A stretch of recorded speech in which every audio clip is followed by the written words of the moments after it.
الله وملائكته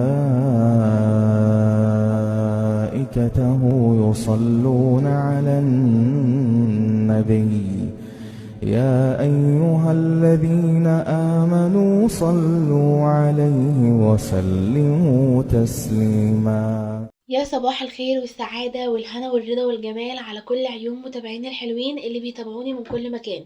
حبايب قلبي، ازيكم؟ عاملين ايه؟ يا رب تكونوا بخير. النهاردة بقى اخدكم معايا في فلوج جديد، فلوج مشتريات شهر 8 من الهايبر، وهاخدكم معايا برضو وهعرفكم العروض والاسعار. ويلا بينا نبدأ. بس قبل ما نبدأ ما تنسوش تعملوا لي لايك من ايديكم الحلوه، ولو انتم مش مشتركين عندي في القناه دوسوا على زر اشتراك اللي هتلاقوه موجود تحت الفيديو، وكمان ما تنسوش تفعلوا زر الجرس علشان يوصل لكم كل جديد، وتعملوا شير مع كل اصحابكم وحبايبكم. وما تنسوش ان عيلتي على اليوتيوب مش هتكبر غير بحبكم ودعمكم ليا دايما، وبجد شكرا من كل قلبي على كل حد بيكتب لي تعليق حلو من ايديه الحلوه. يلا بينا نبدأ بقى ونشوف انا اشتريت ايه والاسعار ايه والعروض ايه. اول حاجة طبعا انا جبت ورقة وقلم وبدأت كده افتح التلاجة واشوف مثلا لو في حاجة عندي من الشهر اللي فات، بحيث ابقى عاملة حساب ان الحاجة دي موجودة عندي، فمرجعش اجيبها واكررها تاني واصرف فلوس على الفاضي، وكمان ممكن الحاجة دي تبوظ مني او ما استخدمهاش كتير.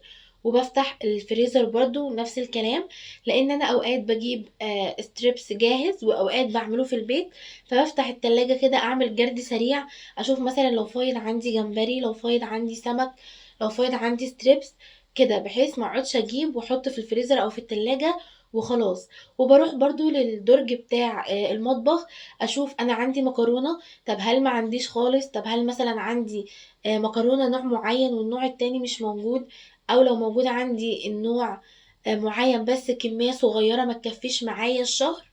بشوف مثلا البطاطس، البصل، الحاجات دي كلها.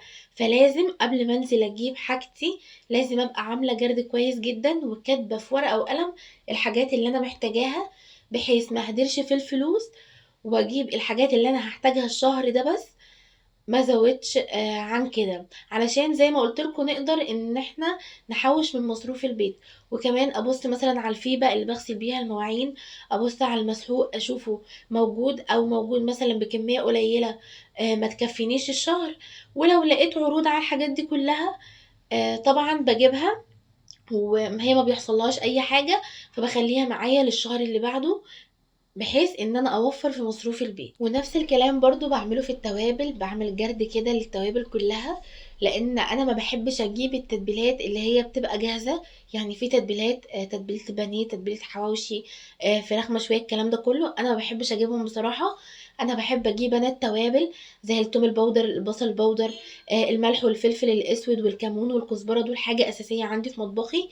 فبجيب التوابل كل حاجة لوحدها، وبعمل انا بقى التتبيله اللي على مزاجي بالمكونات اللي انا بحبها، بالتوابل اللي انا بحبها.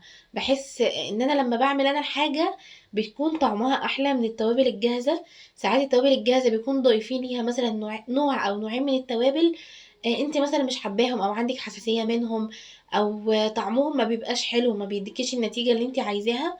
فعشان كده بجيب كل حاجه لوحدها وابدا انا اعمل التتبيلات على ذوقي والطعم اللي انا بحبه. وده طبعا بيوفر معايا جدا في مصروف البيت، لان انا لو جبت كيس توابل لكل نوع من انواع الاكل مثلا، الكيس دلوقتي اقل كيس عامل 18 و20 جنيه. فانا بعمل ايه؟ بجيب مثلا ب20 توم باودر، ب20 بصل باودر كده. فلما اجي اشوف في الاخر التوتال الفلوس اللي انا صرفتها، بلاقيها طبعا اقل بكتير من لو جبت بقى تتبيلة لكل حاجة مختلفة. المناديل بقى بيبقى في عروض في شهر واحد، مجلة شهر واحد اللي انتوا عارفينها دي، اخر شهر 12 كده مع بداية شهر واحد. ببدأ ان انا اعمل ايه؟ بجيب مناديل تكفيني السنة حرفيا، لان في الشتاء طبعا انتوا عارفين بقى برد وتعب وكده، فبنحتاج المناديل كتير. فبجيب مناديل، بيبقى العروض حلوة قوي، فبجيب مناديل تكفيني السنة. ونفس الكلام برضو بجيب اللي هي الفيبة بتاعت غسيل الاطباق، بيبقى عليها عروض، اللي هو الجيركن الكبير ومع الجيركن الصغير ده، فبتقعد معايا السنة كلها، ما بجيبش غير في شهر 12 اللي بعده او شهر واحد. وكمان كنت عاملة كده في المسحوق، بس انا للأسف في مسحوق تحت السرير عندي انا كنت عيناه واكتشفت كده بعد ما جبت المسحوق امبارح من هايبر باندا، فقلت مش مشكلة، مش هيخسر اي حاجة. انا اساسا المرة دي في باندا عشان كنت حاسة ان انا عندي في البيت اساسا، بس كسلت ان انا اشيل المرتبة عشان ظهري كان واجعني واشوف تحت السرير، واحمد ما كانش موجود في البيت. فجبت اللي هو ال2 كيلو ونص ده، كان عامل 155 جنيه بعد الخصم، وقبل الخصم كان عامل 190 جنيه. فلما لقيت عليه الاوفر ده فحسيت ان اوفر حلو يعني يستاهل، فجبت 2 كيلو ونص امشي نفسي بيهم لحد ما يخلص، وهبدأ بقى اجيب اللي انا كنت عيناه تحت السرير. عايزه اقول لكم ان انا لو جيت بصيت تحت السرير هلاقي عندي الحمد لله من كل حاجه، من الفيبه، المناديل بعينها برضو تحت السرير. بس اي حاجه بعينها تحت السرير بلبسها كذا كيس في بعض، بحيث لا قدر الله لا قدر الله لو مثلا نسينا حنفيه اي حاجه مفتوحه والشقه اتبلت، او حصل تسريب ميه او اي حاجه، تبقى الحاجة بتاعتي انا مأمناها ما تبوظش مني. قسم الكيكات الجاهزة دي انا ما بدخلهوش غير مخصوصا علشان اجيب الكريم كراميل بتاع دريم، بحس ان هو بيبقى طعمه حلو ومختلف. بس المرة دي ما لقيتش غير اللي هو الباكت، بيكون فيه باكت واحد وده بيكون طبعا اغلى ومش موفر خالص. فلقيت يعني براند اسمه حلو الشام، فجبت منه باكيتين، قلت اجربهم واشوف طعمهم هيبقى عامل ازاي. بعد كده بقى دخلت على القسم بتاع اللانشون، الفراخ واللحمه والجبنه الرومي والجبن عموما يعني. بس مش عارفه ليه انا بقالي فتره نفسي شايله من جميع انواع اللانشون. مش عارفه من ساعه ما جيت من مرسى علم وانا مش عايزه اكل اي حاجه من الحاجات دي خالص. فالحاجه الوحيده اللي جبتها هي كانت الجبنة الرومي، وكان عندي جبنة اللي هي الكيري المثلثات، وجبت كمان الجبنة اللي هي بتبقى كريمي دي. وبس خلاص ما جبتش اي حاجة تاني. هنا بقى كان موجود قسم لحوم، بس انا برضو اللحوم ما بجيبهاش من الهايبر خالص. انا بجيب اللحوم من مزرعة، الحاجة بتبقى بتتذبح قدامنا، الحاجة بتبقى فريش وكمان حلوة قوي. وبيبقوا عاملين عروض جبارة، يعني أنا بجيب اللحمة ب345، بتتباع بره ب450 و400 حسب القطعية. فبحس ان المكان ده بيكون موفر اكتر، وكمان الحاجة بتاعته فريش وطعمها حلو قوي. يعني الحاجة فعلا طعمها بلدي، غير ان هي بتبقى قدامي. فعارفين انتوا الحاجة لما تبقى مذبوحة قدامكم ومعمولة قدام عينيكم، فتحسوا كده براحة نفسية، وتاكلوا وانتوا نفسكم مش شايلة منها. وان شاء الله ان شاء الله قريب، عشان انا لسه ما جبتش اللحوم بتاعة الشهر ده، فهروح وهصور لكم في المكان كله. بيبقى موجودة عندهم جميع انواع القطعيات، الكبدة الجملي والعجالي، السجق، آم، كفتة داوود باشا، وكفتة الحاتي، مصنعات لحوم كتير جاهزة طازة مش مجمدة. كان في ايه تاني؟ طبعا موجود الكرشة والممبار واللسان ولحمة الراس. بصوا بقى حلويات المذبح كلها، كل حاجة كده تيجي في خيالكم هتلاقوها موجودة هناك. وكمان عندهم قسم للألبان والجبن. الجبن الموتزاريلا اوقات بجيبها هناك واوقات بعملها برضو في البيت، يعني لما بحس نفسي قادرة بعملها وبفرزها انا عندي في الفريزر. لما بحس نفسي تعبانة فبريح دماغي وبشتريها، لان انا عارفة ان المكان ده مضمون جدا، وحاجته بتبقى حلوة وانا مجرباهم ومعملاهم كتير. وفي نفس القسم بتاع الألبان بقى في جميع أنواع المخللات، في طبعا اللبن، في أم علي، في رز بلبن، كل حاجة تخص الألبان. مشتقات السمن البلدي زي ما زيزو بيقول، لو انتوا عارفينه الولد الصغير اللي لسه طالع من فترة صغيرة وما شاء الله الله أكبر، اتشهر بسرعة جدا، دمه زي العسل. وأكتر حاجة عجباني فيه ان هو بيحب أخوه قوي. المهم موجود كمان هناك قسم الخضار، فالمكان كبير وفيه مطعم وبيعملوا فطير مشلتت وفطير شرقي حلو وحادق، حاجات كتير قوي. انا بصراحة لما بروح هناك بنقضي اليوم كله، بحيث بنجيب حاجتنا وهم عارفين ان بيعنوا لي الحاجة في الفريزر عندهم، وانا ماشية باخدها منهم على طول. فهصور لكم في المكان وهوريكم كل حاجة موجودة هناك. وكمان لو انتوا قريبين او تقدروا تروحوا المكان، قولوا لهم بس ان انتوا جايين من طرف نوال محمد، مامة زين او ام زين، اي حاجة انتوا تقولوها اللي هي من مدينة نصر، هيعملوا معاكم الواجب. وبصوا هيروقوا عليكم بجد. بعد كده خلصنا وحاسبنا وكل امورنا تمام الحمد لله، ربنا يديم علينا يا رب نعمته وستره ورضاه. دخلنا بقى رحنا سيتي ستارز شوية، قلنا نقعد كده نفصل من ضغط الشغل ومن ضغط البيت ومن ضغط اي حاجة، من ضغط المشاكل. دخلنا ستريلا.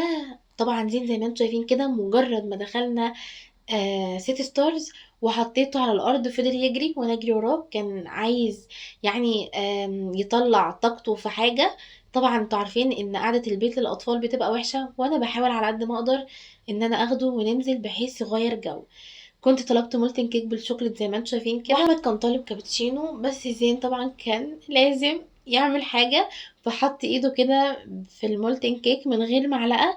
فالمولتن كيك كان فيها شوكولاته سخنه جدا، فاتلسع فقعد يعيط، فقعدنا نراضي فيه شويه كبيره. كلنا وخلصنا، وبعد كده اللي هو عامل زي القطر الصغنون ده ولا الطفطف، مش عارفه اسمه ايه بالظبط. فحبيت ان انا اراضي زين اكتر واكتر، وخدته وركبنا واخدنا لفة كبيرة كده في الدور بتاع مول سيتي ستارز كله. وكان مبسوط وعمال يتفرج على الناس من الشباك الصغير ده، وعمال يعمل لهم باي، ومندمج قوي. شاركت معاكم اهو يعتبر اليوم كله، علشان لقيت في التعليقات كتير: يا نونا شاركي معانا تفاصيل يومك، شاركي معانا وانت بتعملي الفطار، وانت مثلا لما تخرجي بتشتري ايه او بتعملي ايه، او ايه الاماكن الحلوه اللي ممكن نخرج فيها. فحبيت ان انا اشارك معاكم اليوم بتاعي بالتفصيل. وهنا الحمد لله كنا وصلنا بالسلامه. يا دوب بس قلعت الطرحه، ما لحقتش ان انا اغير، قلت اصور وبعد كده بقى ايه، اقعد ارتاح براحتي، اخد شويه سناكس كده ومع كوبايه شاي باللبن واقعد افصل. يلا بينا بقى اشارككم الحاجات اللي انا جبتها واقول لكم انا جبت ايه والاسعار كانت ايه. تمام. اول حاجه انا حطيت طبعا الشنط كده على الرخامه جنبي. اول حاجه انا بروح اساسا الهايبر علشانها هي الرنجه، رنجة ابو السيد. بجيب الرنجه اللي هي مبطرخه، البطروخ بتاعها بيكون المرمل الخشن، ما بحبش الناعم خالص. فخليته وزن لي اتنين. كان الكيلو من الرنجة دي، هي دلع والبطروخ بتاعها خشن، كان الكيلو عامل 250 جنيه. فانا خليته وزن لي اتنين على قدي، بحيث مثلا يقعدوا معايا الشهر كله. كل اسبوعين واحده، لان بخاف ان انا اتقل منها علشان الاملاح، رغم ان هي ملحها خفيف بس برضو ايه، احتياطي، وكمان احنا في الحر. فرنجتين وزنوا كانوا عاملين 125 جنيه بالظبط. تاني حاجة جبتها معايا كانت الجمبري. لقيت الجمبري هناك سعره حلو، وكمان الحجم بتاعه حلو.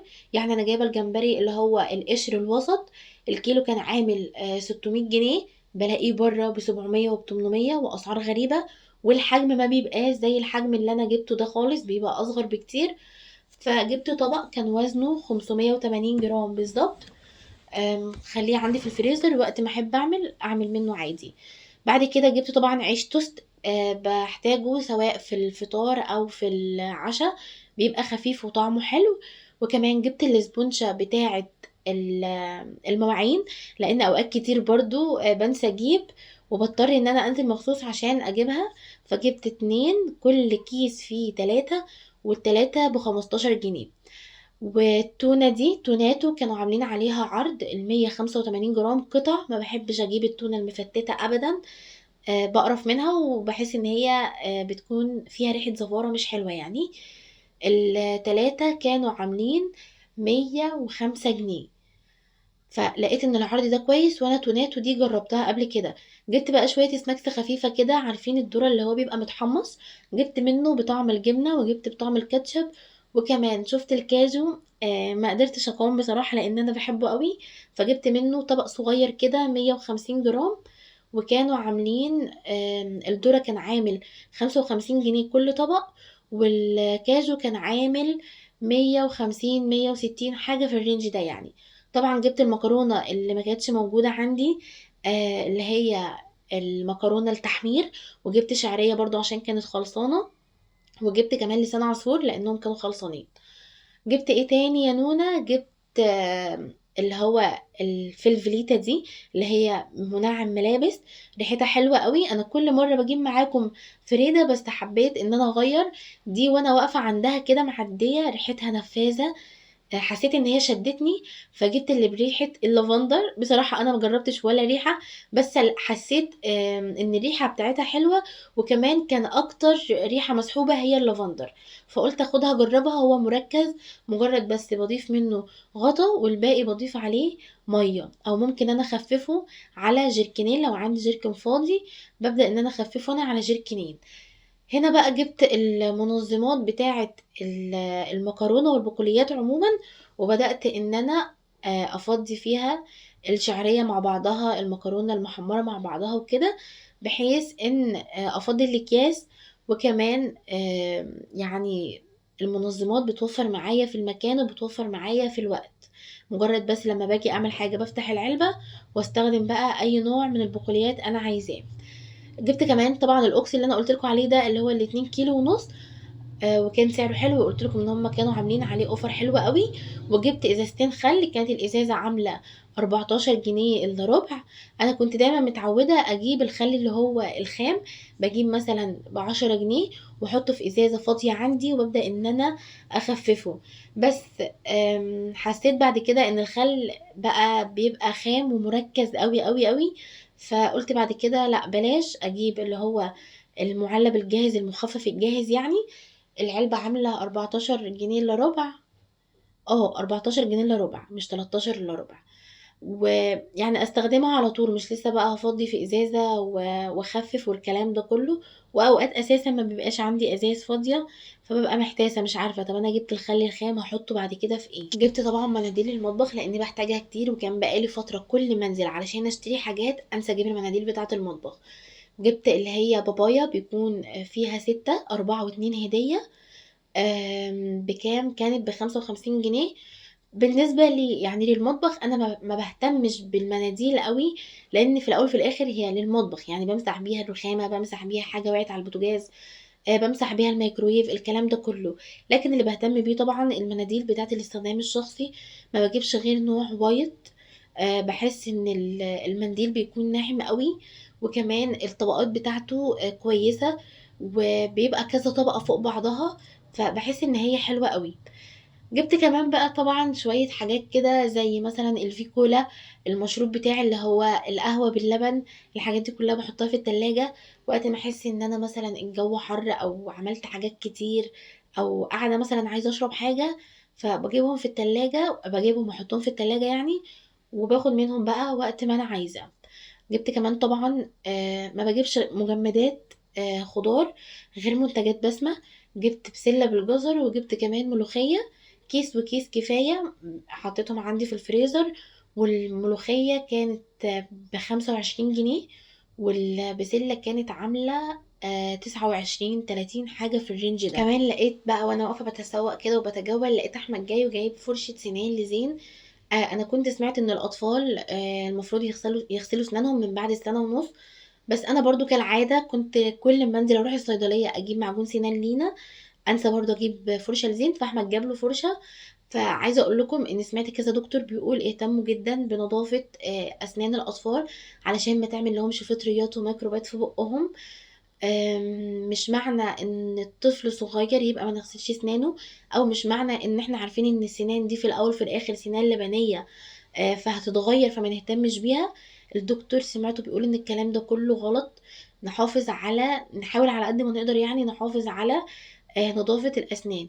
وجاب له برضو اللي هو معجون سنان اسمه فلورا تقريبا، مش فاكرة قوي بطعم ايه، بس هو قال لي جايبه بطعم كده حلو، بحيث ان زين يحبه. حتى الأطباء بينصحوا بيه لو بلعوا او حصل اي حاجة، ما يبقاش فيه ضرر عليه، او مثلا بطنه توجعه او يجيله مغص او نزلة معوية، الحاجات دي كلها. جبت لي هنا كمان فرشة. انتوا عارفين ان فرش السنان المفروض نغيرها كل 3 شهور، فجبت فرشة ليا انا واحمد. وكمان جبت معجون سنان، لان طبعا زي ما انتوا عارفين ان وجع السنان لا يطاق، حرفيا حرفيا ربنا يبعد عننا الوجع ده، بالذات الضروس بقى والعصب والحاجات دي كلها. غير كده ان الكشف دلوقتي على سنان بسمع ارقام غريبة. لو عايز مثلا تخلع ضرس او تحشي ضرس او تنظف سنانك من الجير، حاجات كتير قوي احنا بجد في غنى عنها. فليه بقى يعني نحافظ كده على اسناننا ونغسلها، وبحيث يعني ما نتضررش في اي حاجة، لان وجعها بجد بشع. انا كان اكتر فترة اسناني وجعتني فيها كان قبل فرحي، يمكن بشهر او اقل كمان، مش عارفة كان ايه اللي حصل، فاسناني كانت يعتبر متدمرة. فالحمد لله يعني ان هي عدت على خير. جبت كمان بقى لازانيا، انا بموت في اللازانيا، بجيبها وبحطها في الفريزر وبطلعها وقت ما انا ببقى عايزه استخدمها. دي فرشه السنان اللي احنا جبناها لزين. جبت كمان صلصه طماطم، ما لقيتش عروض، كنت دايما بروح بلاقي عروض على التلاتة مع بعض، بس المرة دي ما كانش موجود، فجبت برطمان واحد بس. وبكده يكون الفيديو بتاعنا خلص. اتمنى تكونوا استفدتوا منه، واتمنى ان هو يكون عجبكم وخدتوا منه افكار، واتمنى برضو ان انا اكون كده خفيفة لطيفة على قلوبكم. ولو في اي حاجة عايزيني اصورها معاكم او تسألوني عليها، ما تترددوش لحظة، اكتبولي وانا هرد عليكم على طول. هنا بقى ده كان النسكافيه، نسيت اصوره لكم، ماركة توب فاليو، وبجد طعمه حلو قوي وكمان موفر جدا.